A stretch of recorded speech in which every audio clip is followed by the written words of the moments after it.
Hoy vamos a meternos de lleno en la historia de una de las figuras más influyentes y, la verdad sea dicha, complejas de nuestro tiempo, Steve Jobs. Pero ojo, que su legado va mucho más allá de una simple empresa. Es la historia de una revolución tecnológica que nació de una visión absolutamente inquebrantable. Y esa es la gran pregunta, ¿no? No estamos hablando del típico ejecutivo de traje y corbata, para nada. Hablamos de un joven adoptado, un rebelde que no encontraba su sitio en el mundo y que casi sin que ver acabó por darle una nueva forma. Vamos a ver juntos cómo demonios lo consiguió. Todo arranca como en las mejores leyendas de Silicon Valley en un garaje. Nada de oficinas de lujo ni salas de juntas. No, en un garaje de Los Altos, California. Es aquí donde una pequeña chispa empezó a arder y a convertirse en algo mucho más grande. Y esa chispa, surgió de juntar a dos personas que no podían ser más distintas. Por un lado teníamos el genio técnico de Steve Wozniak, un auténtico mago de los circuitos. Por el otro, la visión, el instinto comercial de Steve Jobs. Era la química perfecta. Wozniak sabía construir la magia y Jobs sabía cómo hacer que todo el mundo deseara tener esa magia en sus manos. A ver, lo importante aquí es que ellos no se conformaron con crear una máquina y ya está. No, transformaron una placa de circuitos, algo que era súper técnico y frío, en un objeto de deseo, en algo que la gente quería tener en el salón de su casa. ¿Y cómo lo hicieron? Pues obsesionándose con la estética. Cosas como la elegancia de un curso de caligrafía que Jobs hizo en la universidad o la simplicidad del diseño zen no eran detalles, eran el alma de todo. Pero claro, como en toda buena historia, llega el giro dramático. Justo cuando estaban en lo más alto, después de lanzar el Macintosh, todo se viene abajo. Y esta es, seguramente, la parte más dura y más emocional de todo su viaje. Es que es increíble. En 1984 pasa lo que nadie se podía imaginar. A Steve Jobs lo despiden de Apple. El visionario, el creador, desterrado de su propia casa. Un momento que desde luego marcó para siempre no solo su carrera, sino también su forma de ser. Pero aquello que parecía el final, en realidad fue un periodo de reinvención brutal. Fue como su travesía por el desierto, una época en la que forjó dos proyectos que, cada uno a su manera, iban a cambiar el futuro por completo. Durante este exilio, su dualidad creativa se desató.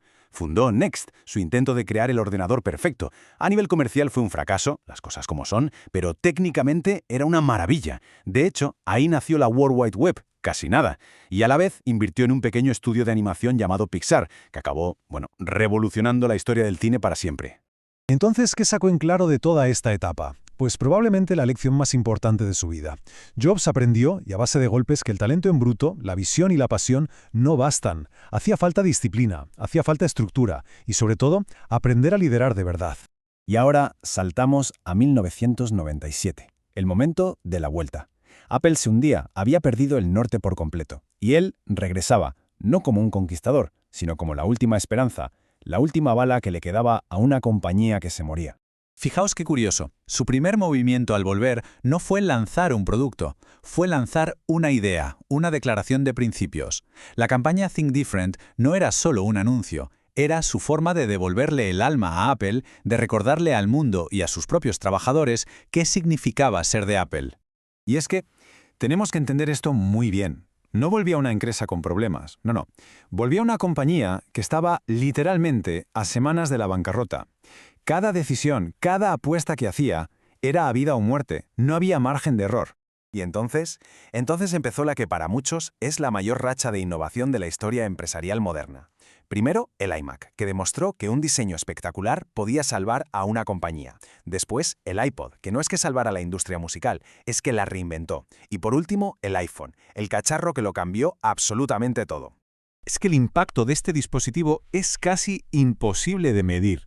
Cambió de raíz el tejido de nuestra sociedad, la forma en la que hablamos, en la que ligamos, en la que trabajamos. Todo quedó patas arriba por ese mundo que Jobs nos metió en la mano.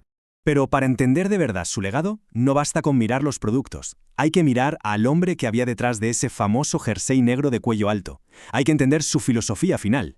Y desde luego no era un tipo fácil. Su perfeccionismo era de otro planeta, legendario. Era capaz de montar un escándalo por el tono exacto de un tornillo que iba dentro del ordenador, un tornillo que nadie iba a ver jamás.